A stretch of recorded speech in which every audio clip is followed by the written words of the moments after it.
Today in election news.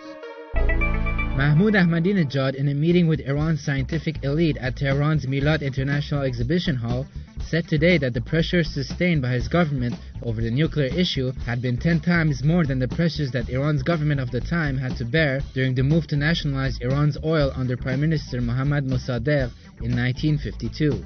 Saying that the debate on Iran's nuclear dossier has come to an end, he added, quote, "Today, no one can do a damn thing about this." After the nuclear issue was over and done with, he said Iran had sent a message to the US saying, quote, "We are ready to talk, but only about the management of the world and how to resolve world problems." About the contention that Iran is in a weak position and the US in a strong one, he addressed the Americans directly, saying, quote, "That ship has sailed and that genie has left that bottle. And this is a wise and realistic perspective." Ahmadinejad also addressed his election rivals' criticisms of his government and said that those who hurl such criticisms think that a flower garden was handed to us 4 years ago. He added, quote, "What has happened? What do you think is inside the White Presidency building that you are willing to trample all ethics underfoot to arrive there? However much I searched, I found nothing worthwhile there." Sadegh Masouli, Iran's interior minister, in a pre-sermon speech delivered at Tehran University, the venue of Friday prayers, today said that for the first time ever it has been announced clearly that each presidential candidate can have a representative at each ballot box. According to Fars news agency, while emphasizing that one must not make the enemy happy by creating doubts about the health of the election, Masouli said that these representatives would not only be allowed to be present during voting, but also during the counting of the votes.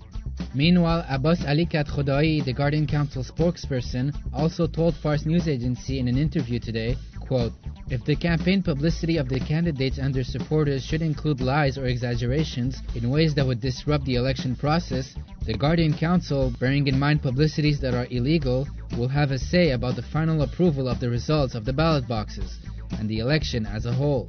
Also today, Sayyid Reza Modaresi Yazdi, a theologian member of the Guardian Council, said that Iran's presidential election is, quote, "an exercise in the show of strength and a renewal of covenant with Islam and the Quran."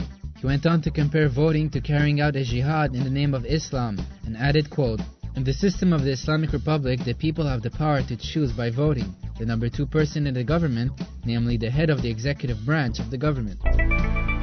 Presidential candidate Mir Hossein Mousavi told front correspondents in a news conference today that relations between the US and Iran have ceased to be a taboo and called for the creation of a more conductive basis for them. He explained that if this issue proceeds in an appropriate way, then evidently these relations would also move towards improvement. About whether or not he would be willing to hold direct talks with President Obama should the conditions be prepared, he said, quote, "If the conditions and the possibilities are prepared and we witness more signs which point to progress in this matter, I have no taboos about talking and debating." He also said that in his prospective government, Iran would move towards increasing its interactions with the world and decreasing tensions. Mousavi also noted as very effective what he called, quote, "the divergence in America's tone," and added, quote, "If there is candor in the tone that America's new president has expressed, it could pave the way for further progress in this matter."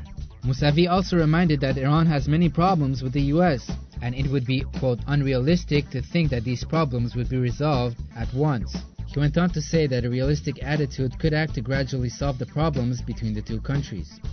These stories and more at TelevisionWashington.com.